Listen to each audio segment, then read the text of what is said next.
grabatzen ari garen unean, gaueko 9:00-etatik 39 minutu igaro diren honetan, Bakaikoak eta Muruak Legution jokatu duten,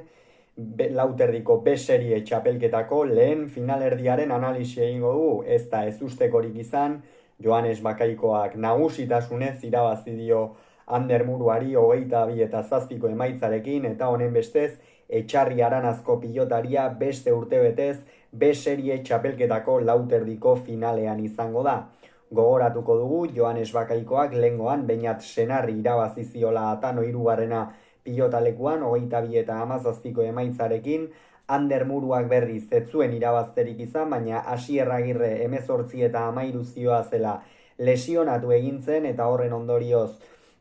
haustura zuela eta Ander Murua 3. izan zenez, berari tokatu zaio legez finalerdi hau jokatzea, eta ezer galtzekorik ez zuela iritsi da Legutiora, baina Joanes Bakaikoak ez dio inolako aukerarik eman. Lehen da biziko tantoetan fresko ikusi dugu Ander Murua, batez ere saketikan eta pilota bizi mugitzen, baina gero Joanes Bakaikoak sake hartu duenean ofizio handiz jokatu du, eta launakora arte nahiko berdinduta joan badira ere, berehala jarri da 10-4 Bakaikoa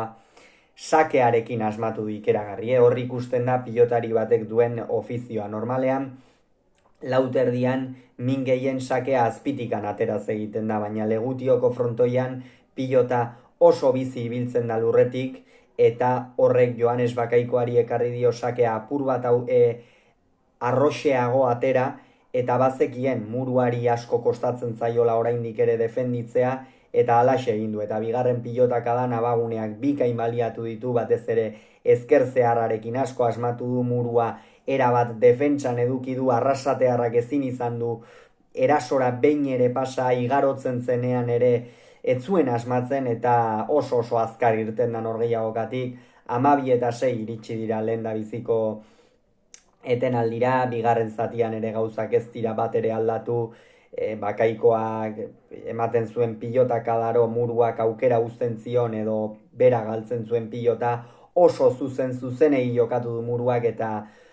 Joanes Bakaikoari zuzen jokatzen badiozu aukerak ematen dizkiozu, eta horrez gain ez diozu bat ere minik egiten, naiz eta munduko bizitasun handienarekin jokatu, ez askoz paraleloago jokatu behar zuen Ander Muruak. Egia da lehen zatian ez duela inolako abagunerik izan, baina izan dituenak ere esan dugu ez duela bakar batean ere asmatu,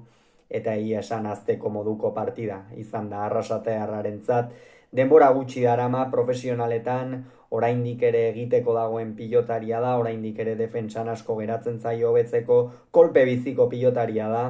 behar bada horretan nabarmentzen da gehien, teknikoki ere tanto batzuk egin ditu horrela, baina orokorrean asko geratzen zaio hobetzeko,